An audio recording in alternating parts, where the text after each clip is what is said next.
नमस्कार दोस्तों, मैं रोहित जाट स्वागत करता हूं आप सभी का आपके अपने यूट्यूब चैनल रोहित इन्फोटेक पर। जी हाँ दोस्तों, जो भी चैनल पर नया है या जिसने भी चैनल को सब्सक्राइब नहीं किया हो, चैनल को सब्सक्राइब अवश्य कर ले ताकि आपको सभी जानकारियाँ समय पर प्राप्त हो सके। जी हाँ दोस्तों, इस वीडियो में हम कुछ प्याज पर चर्चा करने वाले हैं कि आखिरकार अब प्याज में क्या हो रहा है और अब आगे क्या होगा। जी हाँ दोस्तों, अभी भी सरकार का एक बयान आता है वित्त मंत्री का, जिसमें वह बताते हैं कि हमें आयात को कम करना होगा, नहीं तो हमारी जो भी अर्थव्यवस्था है उस पर असर पड़ेगा। लेकिन जी हाँ दोस्तों, फिर भी जो सरकार है वह प्याज आयात पर ज़्यादा जोर दे रही है। जी हाँ दोस्तों, वित्त मंत्री का कहना है कि जो आयात हम ज़्यादा करवा रहे हैं हर चीज़ में दूसरे देशों से, उससे जो हमारी जो अर्थव्यवस्था अभी सुधरी थी वह फिर से बिगड़ने को मजबूर हो जाएगी। जी हाँ दोस्तों, तो सरकार से यही एक गुजारिश है कि अगर जो चीज़ें हमारे यहाँ बन रही है कम से कम उन पर तो आयात नहीं होना चाहिए, जैसे कि प्याज हो गया या दूसरी भी जो चीज़ें जो हमारे किसानों से जुड़कर है वह तो हमारे देश में भरपूर है, लेकिन फिर भी जो सरकार है घाटा खाकर भी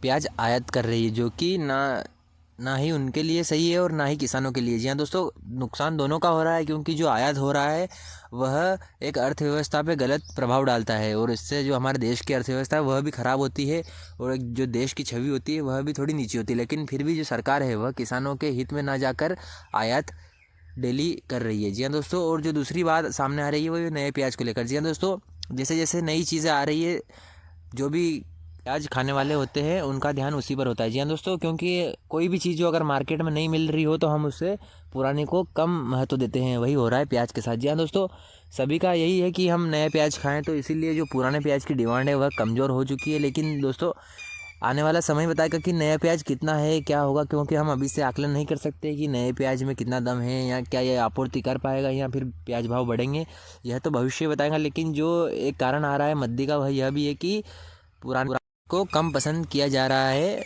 लोगों के द्वारा। जी हाँ दोस्तों, अब देखने वाली बात होगी कि अब आगे क्या होता है, क्योंकि दोस्तों लगातार जो प्याज के भाव है वह घटते चले जा रही है और इससे जो किसान है वह बहुत ही नाखुश है, क्योंकि बहुत मुश्किल से उन्होंने अपने प्याज को रखा था और अब वह भी मुनाफा नहीं दिला पा रहा है। जी हाँ दोस्तों, अब देखने वाली बात होगी कि क्या भाव बढ़ेंगे या घटेंगे, लेकिन यह तो भविष्य बताएगा, क्योंकि इसके बारे में कोई भी टिप्पणी करना बहुत ही गलत होगा। यही दो जानकारी है जो मेरे पास आई थी, तो मुझे लगा कि यह मेरे किसान भाइयों तक पहुंचना ज़रूरी है, इसलिए मैंने आप तक यह पहुंचाई। और यही जो चीज़ें हैं, दो चीज़ें जो अभी सामने आ रही, यही प्याज को गिराने में लगी हुई। जी हाँ दोस्तों, एक तो जो आयात हो रहा है बिना मतलब का, और जो दूसरा है नए प्याज को लेकर लोगों में उत्साह। जी हाँ दोस्तों, पुराना प्याज खाना कोई पसंद नहीं कर रहा है, इसलिए जो लेवाली है वह कमज़ोर बनी हुई है। देखते हैं आगे वाले भविष्य में होता क्या है, यह तो भविष्य बताएगा। लेकिन अगर आपको यह जानकारी अच्छी लगी हो तो इस वीडियो को लाइक कीजिएगा, चैनल को सब्सक्राइब कीजिएगा। हम आपके लिए ऐसे ही वीडियो बनाते रहें और आपको सही एवं सटीक जो भी किसान हित की बात हो वह आप तक पहुंचा सके। जी हाँ दोस्तों, हमारे चैनल का यह उद्देश्य होता है कि किसानों को सही बात सही समय पर पहुंचाई जा सके, जिससे उसका फ़ायदा हो चुके। जी हाँ दोस्तों, क्योंकि किसान हित की बात करेगा वही देश पर राज करेगा। जी हाँ दोस्तों, आने वाला भविष्य यही है कि जो जागरूक किसान होंगे वह इस देश की सत्ता को डिसाइड करेंगे कि आगे क्या होगा। अगले वीडियो में, तब तक के लिए जय हिंद, जय भारत, जय जवान, जय किसान।